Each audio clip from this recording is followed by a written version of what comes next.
رب العالمین والصلاة والسلام علی سید الانبیاء والمرسلین اما بعد فاعوذ باللہ من الشیطان الرجیم بسم اللہ الرحمن الرحیم الصلاة والسلام علیک یا رسول اللہ وعلى آلك وأصحابك يا حبيب الله الصلاة والسلام عليك يا سيدي يا نبي الله وعلى آلك وأصحابك يا سيدي يا نور الله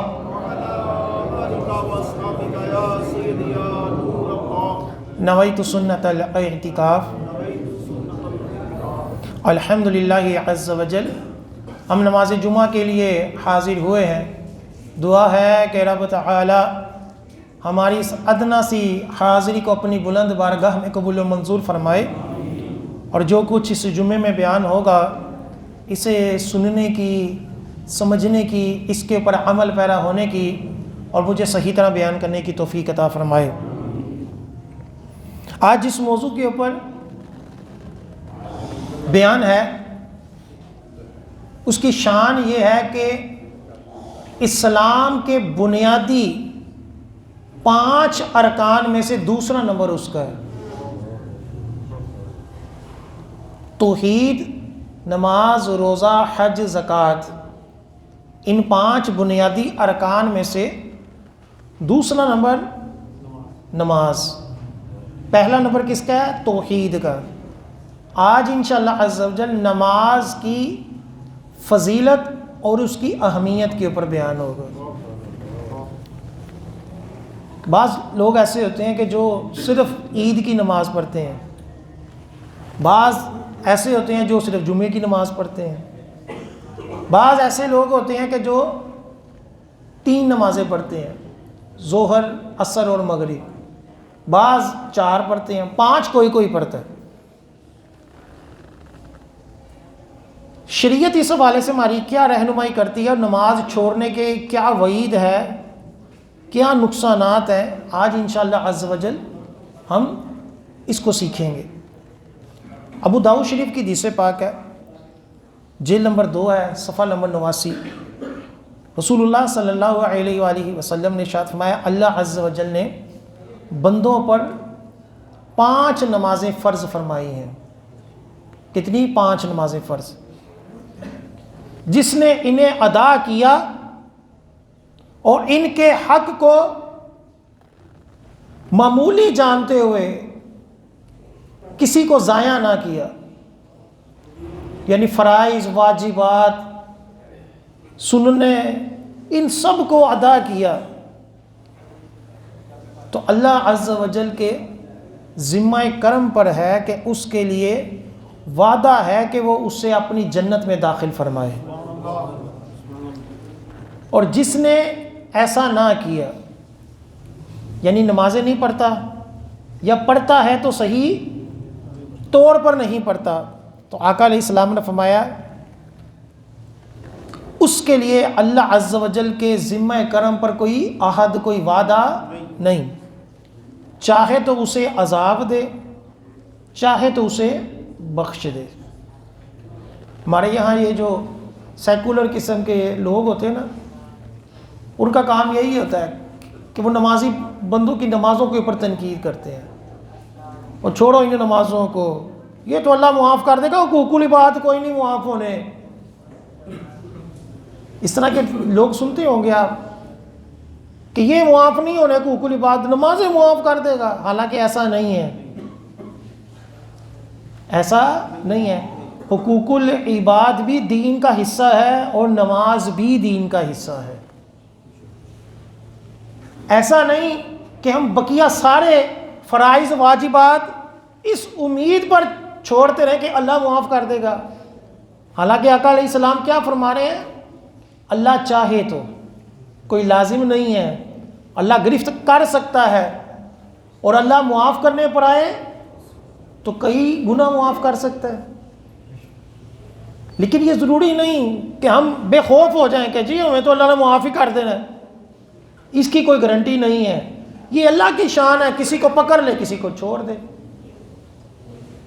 ایسا تھوڑی ہے کہ ہر ایک کو چھوڑ دے گا بس حقوق العباد ہی دیکھے گا. نہیں، جب اللہ چھوڑنے پر آئے گا تو حقوق العباد میں بھی معافی تلافی کروا دے گا. اس کی بھی حدیثیں ہیں.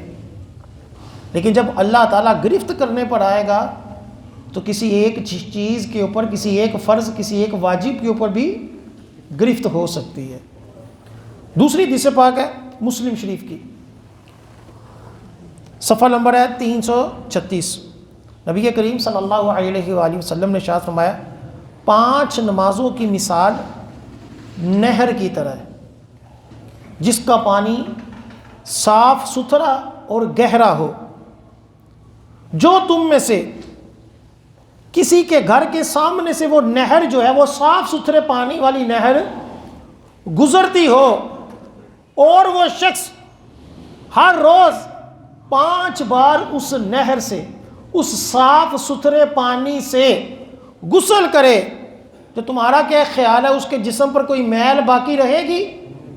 صحابہ نے عرض کی نہیں یا رسول اللہ. 5 مرتبہ صاف ستھرا پانی، نہر اتنی وسیع، تو جو اس میں نہائے گا دن میں 5 مرتبہ تو سرکار نے فرمایا کوئی میل باقی رہے گی؟ صحابہ نے عرض کی نہیں. تو آقا علیہ السلام نے ارشاد فرمایا کہ 5 نمازیں صغیرہ گناہوں کو اسی طرح مٹا دیتی ہیں جیسے پانی میل کو ختم کر دیتا ہے. یعنی جس طرح 5 مرتبہ نہانے سے جسم پر کوئی میل نہیں رہے گی، اسی طرح جو بندہ مومن 5 نمازیں ادا کرے گا اللہ تعالیٰ اس کے نامہ اعمال میں کوئی گناہ نہیں باقی رکھے گا، اس کے گناہ دھل جائیں گے، تمام صغیرہ گناہوں کو معاف کر دیا جائے گا. ایک اور حدیث پاک ہے صحیح مسلم شریف کی، صفحہ نمبر 144. آقا علیہ السلام نے فرمایا بے شک نماز گناہوں کا کفارہ ہے، بے شک نمازیں گناہوں کا کفارہ ہیں جب تک کہ کبیرہ گناہوں سے بچا جائے. کبیرہ گناہ کے بارے میں ایک اصول ہے، عمومی اصول، کہ جب تک بندہ سچی توبہ نہ کرے وہ خود بخود گناہ معاف نہیں ہوتا.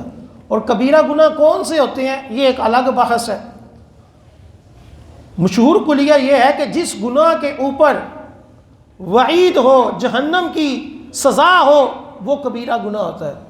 اسی طرح جو صغیرہ چھوٹا گناہ ہو، اس کے اوپر بندہ کاربند ہو جائے، مسلسل کرتا رہے، تو وہ بھی کبیرہ گناہ ہو جاتا ہے. زنا کبیرہ گناہ ہے، غیبت کبیرہ گناہ بن جاتی ہے. اسی طرح اور کئی گناہ جو ہوتے ہیں، سود، رشوت، یہ کبیرہ گناہ ہے. نماز چھوڑتے رہنا کبیرہ گناہ ہے. اور کئی جو جماعت کو ترک کرنے کی عادت کبیرہ گناہ ہے. تو یہ کبیرہ گناہ جو ہیں جب تک بندہ اس سے بچا رہے، چھوٹے موٹے گناہ غلطی سے ہو جائیں تو نمازیں جو ہیں وہ ان گناہوں کو دھو دیتی ہیں. امام مالک اپنی کتاب میں حدیث پاک نقل کرتے ہیں، صفحہ نمبر 133. آقا علیہ السلام نے فرمایا ہمارے اور منافقین کے درمیان عشاء اور فجر کی نماز کی حاضری ہے. منافقین پر یہ 2 نمازوں گراں گزرتی ہیں، ان کی ان میں طاقت نہیں. کہ جب مدینہ میں مسلمانوں کے ساتھ ساتھ منافقین بھی تھے جو بظاہر اپنے آپ کو کیا کہتے تھے؟ مسلمان کہتے تھے، لیکن حقیقت میں اندر میں کافر تھے. تو وہ دکھلاوے کے طور پر مسلمانوں کے ساتھ نمازیں پڑھتے تھے، جمعہ بھی پڑھتے تھے. لیکن آقا علیہ السلام نے فرمایا عشاء اور فجر کی نماز یہ منافقین کے اوپر کیا ہے؟ یہ باری ہے. آج مسلمانوں کی ایک بہت بڑی تعداد کے اوپر بھی یہ باری ہے. عشاء کی نماز تھکاوٹ کی وجہ سے نہیں، اور فجر کی نماز جو ہے وہ نیند کی وجہ سے نہیں. عشاء کی نماز کے بارے میں کہتے ہیں یہ بڑی لمبی نماز ہے، تھکاوٹ ہوئی ہے، چلو بھی پڑھتے ہیں نماز قضا. لیکن اس کی فضیلت آگے سنیں کیا آئے گی. ایک اور حدیث پاک ہے کتاب الکبائر کے اندر صفحہ نمبر 22 آقا علیہ السلام نے فرمایا جو اللہ عز و جل سے اس حال میں ملا کہ اس نے نماز ضائع کی ہو تو اللہ عز و جل اس کی کسی نیکی کی طرف پرواہ نہیں کرے گا. یعنی نماز چھوڑی ہے، بقیہ نیکیاں کی ہیں، لیکن اللہ کوئی پرواہ نہیں کرے گا. وہ مشہور حدیث پاک ہے نا، قیامت والے دن سب سے پہلے کس کا حساب ہوگا؟ نماز کا. اگر نماز ٹھیک ہوگی تو بقیہ معاملات میں بھی بچت ہو جائے گی، لیکن اگر نماز درست نہ ہوگی تو پھر بقیہ میں بھی گرفت ہو جانی. نماز جو پڑھنے والا ہوگا وہی بندہ روزے رکھنے والا ہوگا، وہی بندہ زکوٰۃ دینے والا ہوگا، وہی بندہ حج کرنے والا ہوگا، وہی بندہ صلہ رحمی کرنے والا ہوگا، اور وہی بندہ لوگوں کے حقوق بھی پورے کرنے والا. یہ ایسے ہی ڈرامہ ہے کہ جی نمازیں چھوڑ دو، بندہ اپنے آپ کو تسلی دے جی میں بقیہ بڑے نیک کام کرتا ہوں. کوئی نیک کام نہیں کرتے. بندہ بے نمازی ہو اور نیک ہو یہ بہت کم ہوتا ہے. نمازی جو ہوتا ہے اسی کے اندر خوف خدا پیدا ہوتا ہے، وہی بندہ اپنے آپ کو درست کرتا ہے. 100% ہم میں سے کوئی بھی درست نہیں ہے، یہ تو طے ہے، لیکن بے نمازیوں کی بنسبت جو نمازی ہوتا ہے اس میں پھر بھی خوف خدا ہوتا ہے. ہاں کوئی بندہ عبادت کر کر تکبر میں آ جائے وہ الگ مسئلہ ہے، لیکن ایک عمومی طور پر جو بندہ نمازی پرہیزگار ہوگا، خوف خدا رکھنے والا ہوگا، وہ بقیہ معاملات میں بھی ٹھیک ہوگا. تو ایک بندہ نمازیں چھوڑ کر بقیہ معاملات کی طرف توجہ کرے تو آقا علیہ السلام نے کیا فرمایا؟ اللہ تعالیٰ اس کی کسی نیکی کی طرف پرواہ نہیں کرے گا. ایک اور حدیث پاک سنیں مسند احمد کی، جلد نمبر 2 صفحہ نمبر 574. نبی کریم صلی اللہ علیہ وآلہ وسلم نے ارشاد فرمایا جس نے مکمل طہارت اور نماز کے اوقات کا خیال رکھتے ہوئے 5 نمازوں کی حفاظت کی. 5 نمازیں کس طرح پڑھی؟ ایک وقت کے اندر پڑھی، یہ نہیں ہے کہ وقت سے پہلی نمازیں پڑھتے رہے. نمبر 2 صحیح طرح طہارت بھی کی.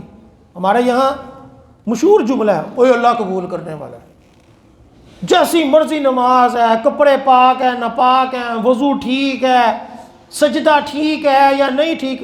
بلکہ آج اس وقت جو ہماری مساجد ہیں ان میں 60% سے بھی زیادہ لوگوں کی نمازیں فوم کی وجہ سے خراب ہو رہی. اتنے موٹے فوم بچھائے ہوئے ہیں نیچے. اب زمین کی سختی محسوس ہونا سجدے میں یہ ضروری ہے. وہ فوم اتنا نرم ہوتا ہے آپ جتنا مرضی اس کو دبائیں وہ دبتا جاتا ہے. نمازیں خراب کہو تو کہتے ہیں نہیں جی نہیں جی وہ ساڈے بابے ناراض ہوندے نے ساڈے گوڈے بھجدے نے. اپنے گوڈوں کے لیے اپنی صرف آسانی کے لیے لوگوں کی نمازیں ضائع کی جا رہی. اور لوگ کسی مسجد کو دیکھتے ہیں تو نیچے فٹ پیسے لگا کر فوم بچھا دیتے ہیں جی میں بڑا ثواب دا کام کیتا ہے. لوگوں کی نمازیں خراب کر دیں. لوگوں کو اس کی کوئی شعور نہیں. لیکن سرکار کیا فرما رہے ہیں؟ صحیح طریقے سے نماز پڑھیں، بر وقت پڑھیں. تو کیا ہوگا؟ آقا علیہ السلام نے فرمایا وہ نماز اس کے لیے بروز قیامت نور یعنی روشنی اور دلیل ہوگی، نجات کی دلیل بھی ہوگی، پل صراط کے اوپر وہ نور وہ روشنی بھی ہوگی. اور جس نے ان نمازوں کو ضائع کیا، آگے سنیں سرکار کیا فرمان، جس نے نمازیں پڑھ لی اس کے لیے تو نجات ہے، جس نے نمازیں پڑھی لیکن ٹھیک نہ پڑھی وہ بھی پھنس گیا، جس نے بالکل ہی نہیں پڑھی وہ بھی پھنس گیا. اب جس نے بالکل نہیں پڑھی آقا علیہ السلام فرماتے ہیں اس کا حشر فرعون اور حامان کے ساتھ ہوگا. فرعون کیا تھا؟ ظالم بادشاہ جس نے خدائی کا دعویٰ کیا. اور حامان کون تھا؟ اس کا وزیر تھا، اس کا وزیر تھا. تو جس بندے نے اپنی نماز ضائع کی ہوگی، دلیلیں دی ہوں گی، جی میرا تو کاروبار ہی نہیں ختم ہوتا، جی میں تو لیڈر ہوں، لوگوں کی خدمت میں ہی لگا رہتا ہوں، جی مجھے مصروفیت بہت ہے، میں یہ ہوں، میں وہ ہوں، دلیلیں دیتے ہیں نا. تو یہ جو بادشاہ تھا فرعون، اس نے کیوں نہیں موسیٰ علیہ السلام کی پیروی کی؟ کہ بادشاہت کا تکبر تھا کہ جی میرے بس میری شان کم ہوتی ہے. اور جو حامان تھا وہ اس کا چیلا تھا. تو دولت ہونا، کاروبار ہونا، پیسہ ہونا یا مصروفیت ہونا یہ نماز چھوڑنے کی دلیل نہیں ہے. یہ اپنے آپ کو تسلی امن نہ دیں. عورتیں بھی اپنے گھروں میں یہ نہ کہیں کہ جی بچوں کا ٹائم ہی نہیں ملتا، گھر کے کام ہی بہت ہے. یہ کوئی دلیل نہیں. تو جو بیماری، ہلکی پھلکی بیماری کے سبب نمازیں چھوڑے گا، تو روایتوں میں آتا کہ اللہ تعالیٰ قیامت والے دن حضرت ایوب علیہ السلام کے سامنے اس کو لائے گا کہ میرا یہ بندہ بیماری کے حالت میں بھی میرا ذکر کرتا رہا، تو نے کیسے چھوڑ دیا؟ اور جو عورت اس وجہ سے اس نمازیں نہیں پڑھے گی، اللہ کو یاد نہیں کرے گی کہ میرا شوہر بڑا ظالم تھا، اس کا کام نہ ہوتا تو گھر کا کام نہیں ہوتا، تو اللہ تعالیٰ حضرت آسیہ علیہ السلام کو لائے گا کہ جو فرعون کی بیوی تھی، مسلمان تھی، کہ یہ کافر کی بیوی ہو کر میری بندگی کرتی رہی. المختصر یہ کہ کسی کی بھی کوئی جو ایک دلیل ہوتی ہے نا اپنی خود ساختہ، وہ نہیں چلتی نماز میں. ایک اور حدیث پاک ہے المعجم الاوسط کی کہ جس نے جان بوجھ کر نماز چھوڑی اس نے کفر کیا. یعنی جو نماز چھوڑنے والا ہوتا ہے وہ کفر کے قریب چلا جاتا ہے کہ کفار والا کام ہے. اور مسلمان اور کافر کے درمیان جو پہچان رکھی گئی وہ کیا تھی؟ وہ نماز تھی. لیکن آج ہمارا حال یہ ہے مسلمانوں کا کہ کوئی اللہ معاف کرے کسی کافر کے ساتھ کھڑا ہو مسلمان تو پتہ نہیں چلتا کہ ان میں مسلمان کون ہے.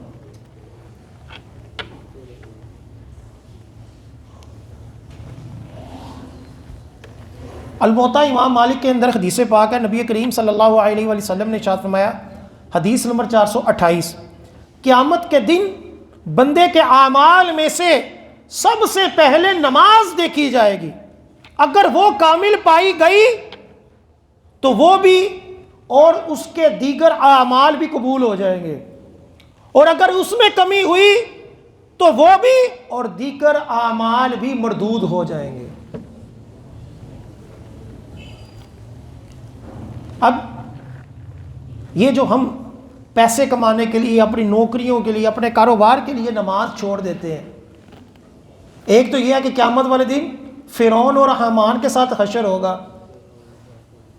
دوسرا اس لیے کہ یار میرا پیسہ نہ کم ہو جائے.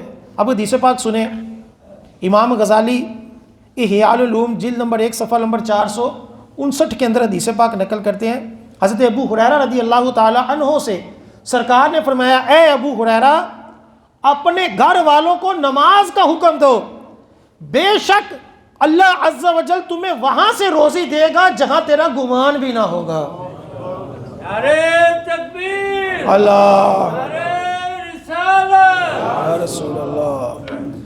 یعنی اگر ہم چاہتے ہیں کہ ہمارے رزق حلال میں برکت ہو، ہماری تنگ دستی دور ہو، تو آقا علیہ السلام کیا نسخہ ارشاد فرما رہے ہیں کہ نماز پڑھو جہاں تمہارا گمان نہیں، اللہ تعالیٰ تمہیں وہاں سے رزق عطا فرمائے گا. پھر نماز پڑھنے کے ساتھ ساتھ جماعت کے ساتھ نماز پڑھنا اور بھی کافی فضیلتیں ہیں. نماز چھوڑنے کے گناہ ہیں، نماز چھوڑنے کے گناہ ہیں، دنیاوی بھی وبال ہیں، آخرت کے بھی ہیں.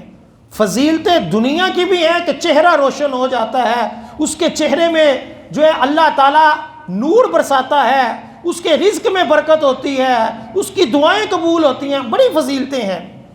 لیکن سب سے بڑی دلیل کیا یہ کم ہے کہ اللہ تعالیٰ قیامت والے دن اس کے دیگر معاملات میں، دیگر اعمال میں بھی کرم فرمائے گا. ہم سے ہر مسائل کے اندر کوتاہی ہوتی ہے، لیکن اگر نماز کے پابند ہوں گے اللہ تعالیٰ دیگر معاملات میں بھی ہمیں رہنمائی فرمائے گا، ہماری دنیا اور آخرت میں بہتری ہو جائے گی. جماعت کے ساتھ نماز پڑھنے کے بارے میں بخاری شریف کی حدیث پاک ہے، حدیث نمبر ہے 645. نبی کریم صلی اللہ علیہ وآلہ وسلم نے ارشاد فرمایا با جماعت نماز تنہا نماز سے 27 درجے افضل ہے. تنہا نماز پڑھنا، ویسے بھی جماعت واجب ہے اگر قریب مسجد ہے. ایک ہے کہ مسجد بہت دور ہے یا مسجد میں کوئی قابل امامت شخص ہی نہیں، تو پھر کیا ہے، مجبوری ہے. لیکن اگر مسجد قریب ہے پھر نماز جماعت کے ساتھ کیا ہے، وہ واجب ہے. لیکن اگر تھوڑی مسجد دور ہے تو بندہ اس نیت سے کہ مجھے زیادہ ثواب ملے گا، تو حدیث پاک میں کیا فرمایا گیا کہ 27 گنا زیادہ ثواب کس میں ہے، جماعت میں نماز پڑھو. مسلم شریف کی ایک حدیث پاک ہے، حدیث نمبر 251 اور 52، دو حدیثیں. میرے اور آپ کے پیارے آقا رحمت للعالمین کا جلال جماعت سے نماز نہ پڑھنے کے بارے میں دیکھیں کیا ہے. آقا علیہ السلام نے فرمایا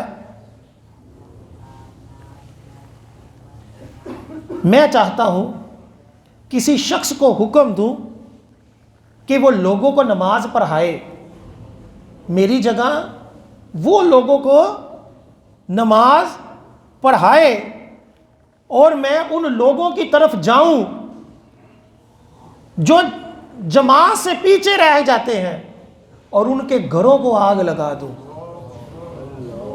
یعنی یہ سرکار کا جلال ہے، یعنی ناراضگی ہے کہ جو لوگ جماعت میں نہیں آتے، اذان کی آواز سن کر گھر میں بیٹھے رہتے ہیں، ان کے گھروں کو کیا کروں، آگ لگا دوں. یہ حدیث پاک ہے، اپنے پاس سے نہیں میں کوئی بیان کر. کئی بندے ہوتے ہیں ایسے ہی اعتراض شروع کر دیتے حدیثوں کے اوپر ہی تھا، نہیں جی نہیں سرکار تھے ایڈے بڑے رحمت للعالمین نے وہ ہیں جی کیویں کہہ سکتے. یہ ڈرانے کے لیے زجر کے طور پر ہوتا ہے کہ اس چیز کی اہمیت بتانا مقصد ہوتا ہے. ایک اور حدیث پاک ہے صحیح مسلم کی، حدیث نمبر ہے 260. حضرت عثمان غنی رضی اللہ تعالی عنہ سے مروی ہے کہ جو شخص عشاء کی نماز جماعت سے پڑھے، عشاء کی نماز جماعت سے پڑھے، گویا وہ آدھی رات عبادت میں کھڑا رہا، اور جو فجر جماعت سے پڑھے گویا وہ ساری رات عبادت میں رہا. اسی وجہ سے کہا جاتا ہے کہ شب برات ہو یا لیلۃ القدر ہو، کوئی بھی بڑی رات ہو، اس میں جس قدر ہو سکے بندہ عبادت کرے، اللہ کا ذکر کرے، نوافل پڑھے، قرآن پڑھے. لیکن اگر کوئی بیماری ہے نہیں پڑھ سکتا تو کم از کم عشاء کی نماز اور فجر کی نماز جماعت سے پڑھ لے. کہ حدیث پاک میں کیا آیا کہ جو فجر اور عشاء کی نماز جماعت سے پڑھے گا تو اللہ تعالیٰ اس کو پوری رات قیام کا ثواب عطا فرمائے گا. اللہ اکبر یا رسول اللہ. احیاء العلوم میں امام غزالی علیہ رحمہ جلد نمبر 1 صفحہ نمبر 464 کے اندر فرماتے ہیں نبی کریم صلی اللہ علیہ وآلہ وسلم نے ارشاد فرمایا جس نے 40 دن با جماعت نماز اس طرح پڑھی کہ اس کی تکبیر تحریمہ فوت نہ ہوئی، جماعت کے ساتھ پوری نماز پڑھی 40 دن، تو اللہ عز و جل اس کے لیے 2 پروانے لکھے گا. ایک نفاق منافقت سے آزادی، دوسرا جہنم کی آگ سے آزادی. قوت القلوب میں ایک حدیث پاک کا مفہوم یوں ہے کہ جب قیامت کا دن ہوگا تو کچھ لوگوں کو لایا جائے گا جن کے چہرے ستاروں کی طرح چمکتے دمکتے ہوں گے. فرشتے ان سے کہیں گے تم کیا عمل کرتے تھے کہ اتنے چہرے روشن ہیں؟ وہ کہیں گے ہم اذان سنتے ہی وضو کے لیے اٹھ کھڑے ہوتے، کوئی دوسری چیز ہمیں اپنے کام میں مشغول نہ کرتی۔ جیسے ہی اذان سنتے تھے تو ہم کیا کرتے تھے؟ وضو کرنے کے لیے اٹھ جاتے تھے۔ پھر ایک اور گروہ کو لایا جائے گا جن کے چہرے چاند کی طرح روشن ہوں گے۔ پہلے گروہ کے چہرے کس کی طرح؟ ستاروں کی طرح۔ دوسرے گروہ کے چہرے کیا ہوں گے؟ وہ چاند کی طرح۔ تو فرشتے ان سے پوچھیں گے کہ تم کیا عمل کرتے تھے؟ تو وہ کہیں گے کہ ہم نماز کا وقت شروع ہونے سے پہلے ہی وضو کر لیتے تھے۔ پہلا گروہ کیا تھا؟ وہ اذان کے بعد شروع کرتا تھا۔ دوسرا گروہ کیا تھا؟ وہ اذان سے پہلے ہی اپنی طہارت، اپنا وضو کر بیٹھ جاتا تھا، نماز کا انتظار کرنے شروع ہو جاتا۔ اس کی فضیلت زیادہ۔ ایک اور گروہ لایا جائے گا جس کے چہرے سورج کی طرح روشن ہوں گے۔ فرشتے ان سے پوچھیں گے کہ تم کیا کرتے تھے؟ تو وہ کہیں گے کہ ہم زندگی اس طرح گزارتے تھے کہ جب اذان ہوتی تھی تو ہم مسجد میں ہوتے تھے۔ پہلا گروہ کیا کرتا تھا؟ اذان کے بعد نماز کی تیاری کرتا تھا، ان کے چہرے ستاروں کی طرح روشن۔ دوسرا گروہ کیا کرتا تھا؟ وہ اذان سے پہلے طہارت کی تیاری شروع کر دیتا تھا، ان کا چہرہ چاند کی طرح روشن۔ اور ایک تیسرا گروہ تھا جو ان سے بھی آگے تھا کہ وہ مکمل تیار ہو کر اذان کا انتظار نہیں کرتے تھے، بلکہ اذان اس حال میں سنتے تھے کہ خود مسجد میں ہوتے تھے۔ نعرہ تکبیر، نعرہ رسالت۔ ہمارے یہاں کسی کا کوئی نقصان ہو جائے نا دنیاوی تو سارے افسوس کرتے ہیں، یار بڑا افسوس ہوا، یا تیرا پیسہ ضائع ہو گیا، تیری گاڑی چوری ہو گئی، تیری موٹر سائیکل چوری ہو گئی۔ امام غزالی علیہ الرحمہ لکھتے ہیں کہ بزرگان دین کا، پچھلے لوگوں کا طریقہ، صحابہ کا، تابعین کا یہ طرز عمل تھا کہ اگر کسی کی تکبیر اولیٰ فوت ہو جاتی،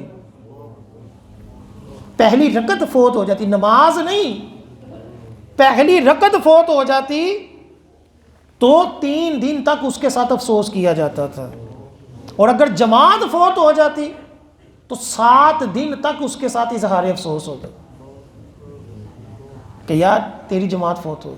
لوگ اس قدر پریشان ہوتے تھے کہ میری جماعت رہ گئی، اور اگر پہلی رکعت بھی رہ جاتی تھی تو اس کے اوپر بھی وہ 3 دن تک افسردہ ہوتے تھے کہ میری پہلی رکعت رہ گئی۔ ہمارے یہاں صدیاں بیت گئیں، بے نمازی سال ہو گئے، جب سے بالغ ہوئے ہیں شاید ہی کبھی 5 نمازیں پڑھی ہوں، اور اگر رمضان میں کچھ پڑھتے بھی ہیں تو جیسے ہی عید آتی ہے سب کچھ بھول جاتا ہے، سب کچھ ختم، مسجدیں پھر ویران۔ حالانکہ حدیث پاک میں کیا فرمایا گیا کہ 40 دن، اور علماء لکھتے ہیں کہ اگر کوئی بندہ نمازی بننا چاہے تو 40 دن نماز با جماعت پڑھے، وہ نماز جو ہوگی اس کی عادت بن جائے گی۔ پھر اس کی عادت جب بن جائے نا، جیسے ہماری عادت ہے 3 ٹائم کھانا کھانا، جب تک کھانا نہ کھائیں ہمارا کام کرنے کو دل نہیں کرتا، اسی طرح جس بندی کی نماز عادت بن جائے، اس کا جب تک وہ نماز نہ پڑھ لے اس کا دل کسی اور کام میں نہیں لگتا۔ یہ اللہ تعالیٰ کی عطا ہے۔ جو خاص نمازی ہوتے ہیں نا، انہوں نے کہیں بھی جانا ہو، کہیں سفر ہو، ان کو سب سے بڑھ کر فکر کس کی ہوتی ہے؟ اپنی نماز۔ یہ اللہ کی عطا ہے، یہ نعمت ہے کہ بندہ نمازی کو ہر جگہ اپنی نماز کی پہلے فکر ہو۔ ایک اور حدیث پاک سنیں، الموجم الاوسط،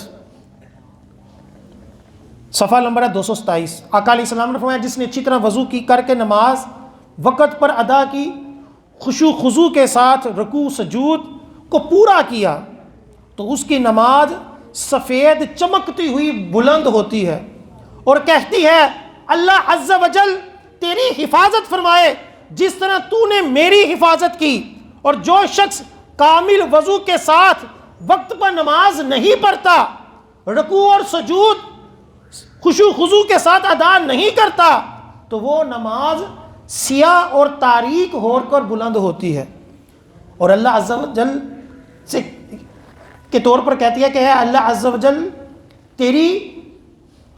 جل تیری نماز کو اللہ عز و جل تجھے برباد کرے جیسے تم نے مجھے ضائع کیا. یعنی وہ نماز جس کو صحیح طریقے سے ادا نہیں کیا گیا، نہ رکوع صحیح کیا، نہ سجدہ صحیح کیا، نہ وضو ٹھیک کیا، تو وہ نماز کیا کہتی ہے؟ اللہ عز و جل تجھے برباد کرے جس طرح تو نے مجھے ضائع کیا، مجھے خراب کیا. یہاں تک کہ جب وہ وہاں جاتی ہے جہاں اللہ عز و جل چاہتا ہے، یعنی اس مقام پر جاتی ہے جہاں اللہ عز و جل چاہتا ہے، تو اس کو بسیدہ کپڑے کی طرح لپیٹ کر اس نمازی کے منہ پر مار دیا جائے. صحیح نماز پڑھیں گے تو کیا ہوگی؟ وہ سفید اور روشن ہو کر بلند ہوگی اور ہمیں دعا دے گی. یہ اکثر کہا جاتا ہے کہ اپنی نمازیں درست کریں. کئی لوگوں کی نماز کے اندر انگلیاں نہیں لگتی، پاؤں کھڑے رہتے ہیں، کئیوں نے کپڑے فولڈ کیے ہوتے ہیں، کئیوں کو قرات نہیں آتی، کئیوں کو سجدہ ہی نہیں صحیح کرنا آتا، رکوع نہیں صحیح کرنا آتا، کئی اچھے بھلے گپے مارتے مارتے آئیں گے اور آ کر کرسی کے اوپر بیٹھ کر نماز پڑھیں گے. سیکھتے نہیں. کوئی سکھایا تو کہ بھائی بڑا مولوی لگا ہے تو ساری زندگی ہو گئی ہے جو پڑھ دیں، وہ اللہ قبول کرنے والا ہے. یہ پتہ نہیں کس نے کہہ دیا کہ جس طرح مرضی پڑھو گے اللہ قبول کر. آقا علیہ السلام تو کچھ اور فرما رہے ہیں. آقا علیہ السلام کیا فرما رہے ہیں کہ صحیح طریقے سے خود ہم کاروبار کریں تو نوٹ ہیں چیک کرنے ہیں جو کر کے نقلی تو نہیں ہیں جو صحیح ہے. ذرا سا پرانا نوٹ ہو تو واپس کر دیتے ہیں. لیکن جب اللہ کی بندگی کی بات آتی ہے، جب اللہ کی راہ میں دینے کی بات آتی ہے، جب اللہ کے حضور سجدہ ریز ہونے کی بات آتی ہے، تو پھر جیسی میرسے کپڑے پہنے ہوئے ہیں، بدبو والے، گندے مندے، جس طرح مرضی پڑھ کر کہتے ہیں جی اللہ قبول کرنے والا ہے. ایسا تو نہیں نہ ہونا چاہیے. نماز کے احکام انشاءاللہ اگلے جمعے نماز کے مفسدات کیا ہیں، نماز کے مکروہات کیا ہیں، ان کے اوپر بیان ہوگا. آج صرف نماز کی فضیلت، اہمیت کہ کس طرح نماز پڑھنی ہے اس کے اوپر بیان ہے. اور آخری جو موضوع ہے ابھی وہ ہے کہ امام کیسا ہو. یہ اس دور کی سب سے اہم ضرورت. صرف 4-5 منٹ کے اندر وہ بیان کرتا ہوں. آج چور چکا چودھری وہ مسجد کا انتظامیہ کا صدر بن گیا جس نے کبھی نماز ہی نہیں پڑھنی. یا جو پیسے والا ہے وہ آ کر وہاں 2-4 پیسے لگاتا ہے مسجد کے اوپر اور وہ خود ہی فیصلے کر رہا ہوتا ہے. مولوی کون سا لانا ہے جو سب تو سستا ہوئے، آتا جاتا چاہے اسے کچھ بھی نہ ہو. ٹھیک ہے، سفارشی مولوی بھرتی کر لیا اور جو تیزی سے جلدی سے نماز پڑھا دے. تراویحاں دے چاہیے جی نوٹ کر رہے ہوتے کہ آدھے گھنٹے میں پڑھا دے، چاہے اس کی داڑھی ہے نہیں ہے، وہ سیاہ خضاب لگاتا ہے، اس کی قرات درست ہے، وہ فاسق و فاجر تو نہیں، وہ بدکار تو نہیں، وہ کس طرح کا ہے اس کا کوئی پرواہ نہیں. بس نماز ٹائم پر پڑھا رہا ہے، جلدی پڑھا رہا ہے، اور ٹھیک ہے میرے جاننے والا ہے، میرے دوست کا بیٹا ہے، میرے فلاں کا بیٹا ہے، چل سو چل، یا فلاں مولوی کا بیٹا ہے، یا فلاں پیر کا بیٹا ہے. یہ کوئی دلیل نہیں. سنیں آقا علیہ السلام نے ہمیں کیا تربیت دی. نبی کریم صلی اللہ علیہ وآلہ وسلم نے ارشاد فرمایا اگر تمہیں اپنی نمازوں کا قبول ہونا پسند ہے، آقا علیہ السلام کیا فرما رہے ہیں، معجم الکبیر کی حدیث پاک ہے کہ اگر تمہیں پسند ہے کہ تمہاری نمازیں کیا ہوں، وہ قبول ہوں، تو تمہارے علماء تمہاری امامت کریں. کہ جو عالم دین ہوں، علم والے ہوں، جن کو پتہ ہو نماز کے احکام کیا ہیں، مکروہات کیا ہیں، فسادات کیا ہیں، نماز کا طریقہ کیا ہے، تمہارے کیا ہوں، علماء تمہاری کیا کریں، امامت کریں. وہ تمہارے سفیر ہیں، تمہارے اور اللہ عز و جل کے درمیان. کہ امام جو ہوتا ہے وہ کیا ہوتا ہے، وہ سفیر ہوتا ہے، واسطہ ہوتا ہے اللہ اور نمازیوں کے درمیان. اگر امام کی نماز نہیں ہوگی تو پھر اس کے پیچھے کسی کی بھی نماز نہیں ہوگی.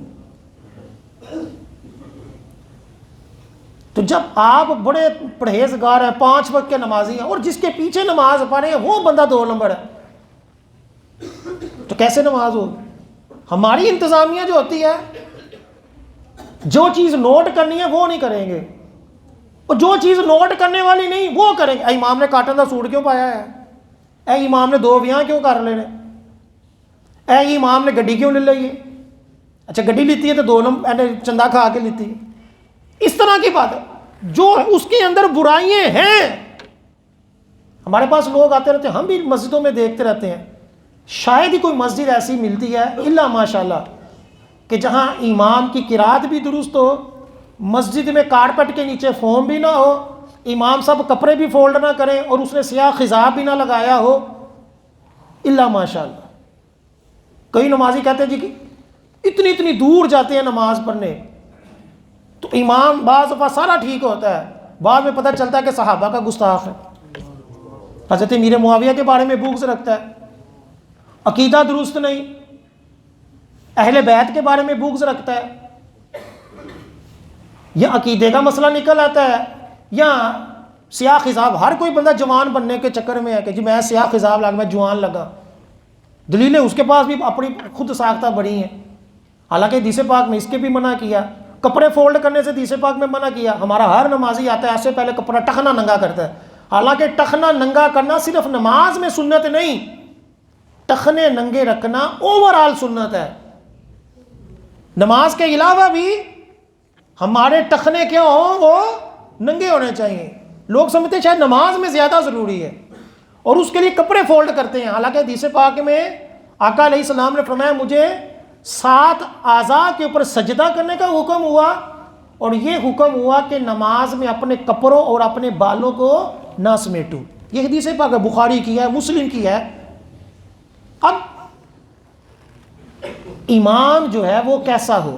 ایک اور حدیث پاک کنز العمال کی حدیث پاک ہے کہ آقا علیہ السلام نے فرمایا اگر تمہیں پسند آتا ہے کہ تمہاری نماز قبول ہو تو تمہارے نیک لوگ تمہاری امامت کریں.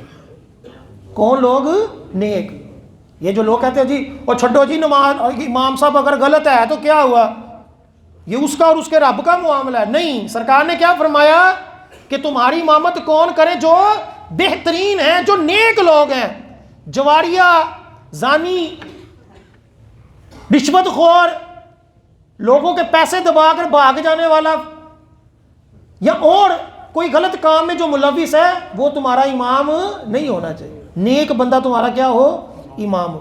ہمارے یہاں جیسا تیسا بھی آ جائے، ہر سال تراویحوں کے اندر خاص طور پر جو داڑھی منڈے، جو چھوٹی چھوٹی داڑھیاں رکھ کر نمازیں پڑھا رہے ہیں، جمعوں کے اندر خطیب جو ہیں ان کی داڑھیاں پوری نہیں، تھوڑی تھوڑی سی داڑھی رکھ کے کہتے جی وہ ڈاکٹر اقبال نے نہیں سی رکھی اور فلاں بندے نے نہیں سی رکھی. ساری دنیا نے رکھے، جب سرکار نے رکھی ہے تو کیا ہے؟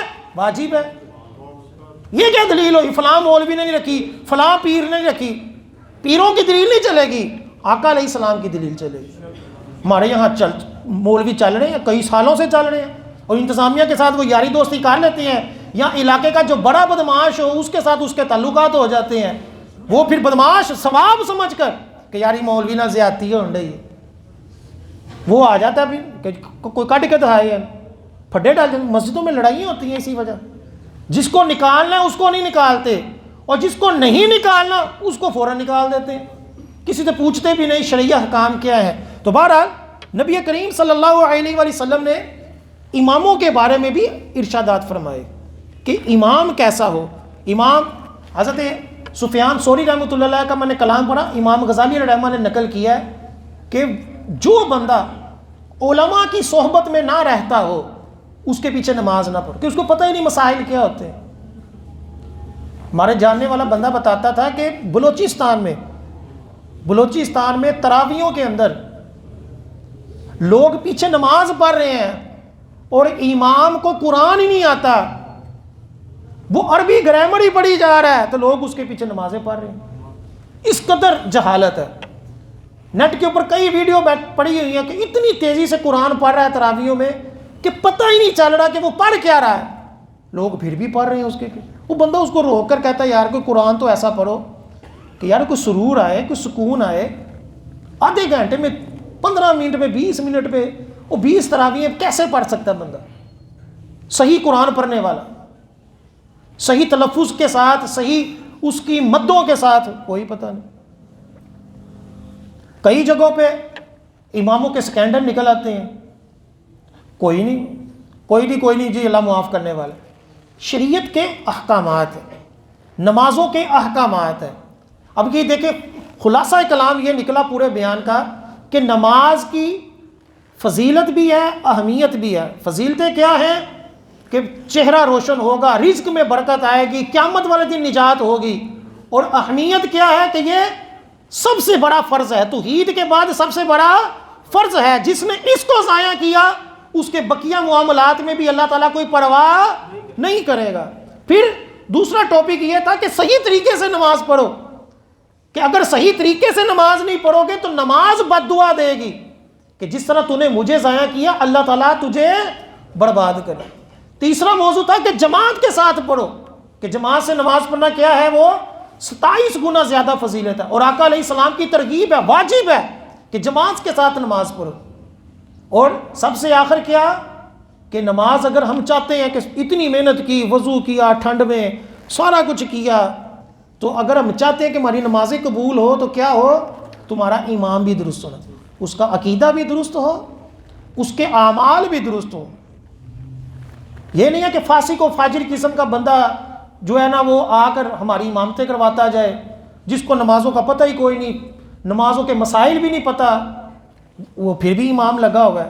تو ہم سب کو اپنی نمازوں کی خود حفاظت کرنی ہے اور صحیح طریقے سے اس کو سیکھنا ہے. نماز کس طرح پڑھنی ہے، کتابیں ملتی ہیں. امیر علیہ سنت نے بڑی پیاری کتاب نماز کے احکام نیٹ کے اوپر فری میں بھی ڈاؤن لوڈ آپ کر سکتے ہیں، وہ لے کر پڑھیں، انشاءاللہ آپ کی نمازیں ٹھیک ہوگی.